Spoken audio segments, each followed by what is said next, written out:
mécanismes différents, mais globalement, ils ont découvert l'immunothérapie, c'est-à-dire un nouveau traitement du cancer. Ça change complètement notre façon d'imaginer le traitement du cancer. Jusqu'à maintenant, on avait la chirurgie pour enlever la tumeur, les rayons, la chimiothérapie, les hormones. À partir d'aujourd'hui, on a en plus l'immunothérapie. Alors, de quoi s'agit-il?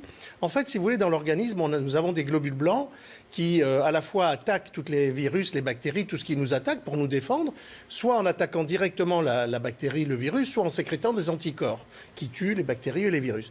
Et ce système, il est fantastiquement efficace parce que nous vivons entourés de germes qui nous attaquent en permanence. Or, nous survivons à ça parce que ce système est merveilleusement efficace. Alors, on ne comprenait pas pourquoi ce système qui est là pour nous défendre contre tout ce qui est dangereux pour nous ne nous défendait pas contre le cancer. Quand on regarde au microscope un bout de cancer chez l'homme, on s'aperçoit qu'il y a plein de globules blancs autour, mais ils dorment. Au lieu d'attaquer les cellules cancéreuses, ils s'endorment. Donc les globules blancs sont endormis. Par les cellules et c'est pour ça qu'ils ont dit réveiller le système. Parce qu'en fait, on a compris pourquoi ils dormaient. Quand ils s'approchent du cancer, les cellules cancéreuses, qui sont d'une intelligence remarquable, leur crachent à la figure un somnifère.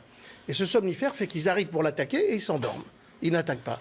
Eh bien, ces deux chercheurs ont trouvé deux façons de bloquer ce somnifère qui ont abouti à la fabrication de nouveaux médicaments extraordinairement efficace dans plein de cancers. Donc c'est vraiment une nouvelle façon de traiter le cancer. Au début, ça a commencé sur le mélanome, c'est-à-dire le grain de beauté. Ensuite, on a eu le cancer du rein, puis maintenant le cancer du poumon. Enfin, presque tous les cancers aujourd'hui réagissent. Jimmy Carter, 39e président des États-Unis, a été soigné du cancer par ce système, justement. Absolument, exactement. Ce président était atteint d'un cancer mortel. Il avait peu de chances de s'en sortir.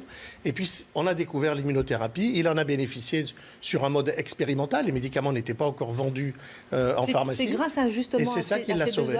Oui, complètement. Complètement. Ah non, mais ces deux hommes, ils ont inventé un truc dingue. Ils réveillent les cellules, les globules blancs, et les globules blancs montrent toute leur efficacité. Ils détruisent les cellules cancéreuses. Donc, au lieu que nous tuions les cellules cancéreuses, on donne des médicaments au malade pour que le malade tue ces cellules cancéreuses. C'est fantastique.